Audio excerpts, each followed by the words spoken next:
क्या आपने कभी सोचा है कि पेड़ पौधे, इंसान, जानवर सब एक ही साइंस से क्यों जुड़े हैं? और वो साइंस कौन सी है जो जीवन को समझाती है? अगर नहीं, तो आज की वीडियो के बाद आप कभी बायोलॉजी को बोरिंग नहीं कहोगे। नमस्ते दोस्तों, आज हम पढ़ेंगे बायोलॉजी का फर्स्ट चैप्टर का टॉपिक इंट्रोडक्शन ऑफ बायोलॉजी। तो स्टार्ट करते हैं। Nation of biology. दोस्तों, बायोलॉजी कोई भारी शब्द नहीं है, ये बस जीवन की कहानी है। वह प्राकृतिक विज्ञान जिसमें हम पौधों और जंतुओं मीन्स लिविंग ऑर्गेनिज्म की बनावट, काम करने का तरीका, पैदा होने से लेकर मरने तक सब कुछ पढ़ते हैं, उसे कहते हैं बायोलॉजी।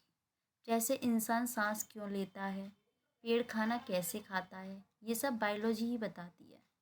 अब बायोलॉजी शब्द मिलकर कैसे बना होता है, तो इसमें दो वर्ड आते हैं, BIOS plus logs. BIOS means होती है लाइफ एंड लोग्स मीन्स होता है स्टडी, मीन्स जीवन का अध्ययन करना। मतलब आपको जहाँ बायो दिखे समझ लो लाइफ से जुड़ा है। नेक्स्ट पढ़ते हैं बायोलॉजिकल ऑर्गेनाइजेशन। मीन्स बायो किन्स कितने लेवलों से मिलकर बनी होती है। तो जीवन छोटा नहीं होता, बहुत बड़ा होता है। बायोलॉजी इसे 10 लेवल में समझाती है। जैसे सबसे छोटा लेवल होता है मॉलिक्यूल।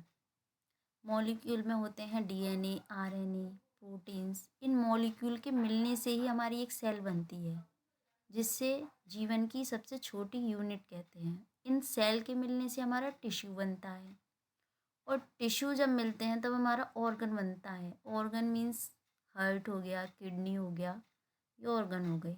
इन ऑर्गन्स के मिलने से एक ऑर्गन सिस्टम बनता है। ऑर्गन सिस्टम मीन्स आप समझ रहे हैं, रेस्पिरेटरी सिस्टम हो गया, नर्वस सिस्टम हो गया। जब ये सारे सिस्टम मिलते हैं तब एक ऑर्गेनिज्म बनता है, मतलब एक इंसान या एक पेड़। जब ऑर्गेनिज्म बहुत सारे मिलते हैं तो एक पॉपुलेशन बनती है, और जब पॉपुलेशन मिलकर एक कम्युनिटी बनाती है। कम्युनिटी के बाद इकोसिस्टम बनता है। बहुत सारी कम्युनिटी मिलकर इकोसिस्टम बनाती हैं। जैसे मराइन का इकोसिस्टम होता है और टेरेस्ट्रियल इकोसिस्टम होता है। जब ये इकोसिस्टम आपस में मिल जाते हैं तब बायोस्फीयर बनता है, मतलब पूरी धरती। तो ऐसे बायोलॉजिकल ऑर्गेनाइजेशन होता है 10 स्टेप में। तो अब हम नेक्स्ट पढ़ते हैं बायोलॉजी की ब्रांचेस, कि बायोलॉजी को हम किस तरह से स्टडी करते हैं।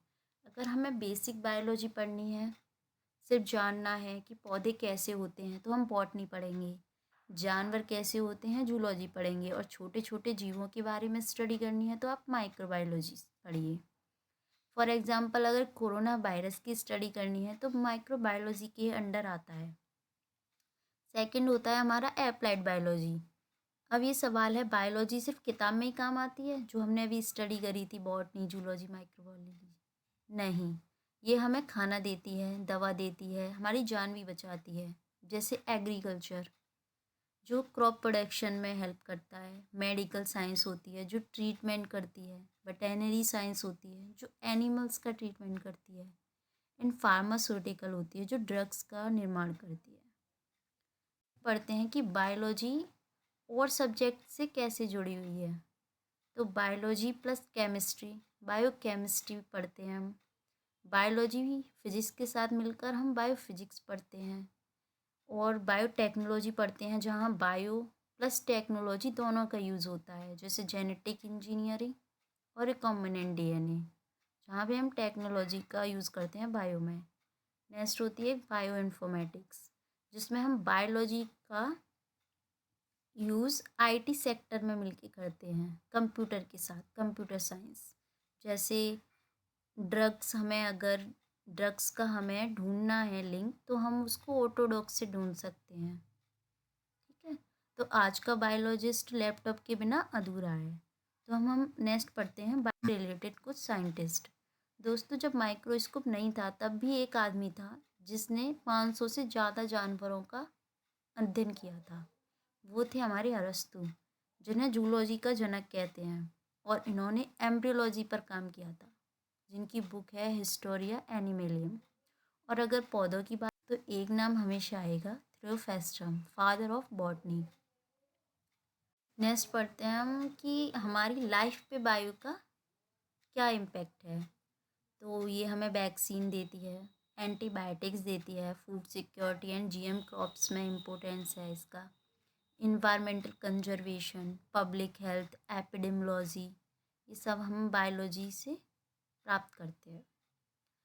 तो अगर आपको ये चैप्टर समझ आया तो वीडियो को लाइक करो, और ऐसे ही बायोलॉजी को समझना है तो चैनल को सब्सक्राइब करो, और कमेंट में बताओ बायोलॉजी की कौन सी ब्रांच आपको सबसे इंटरेस्टिंग लगती है। Thank you.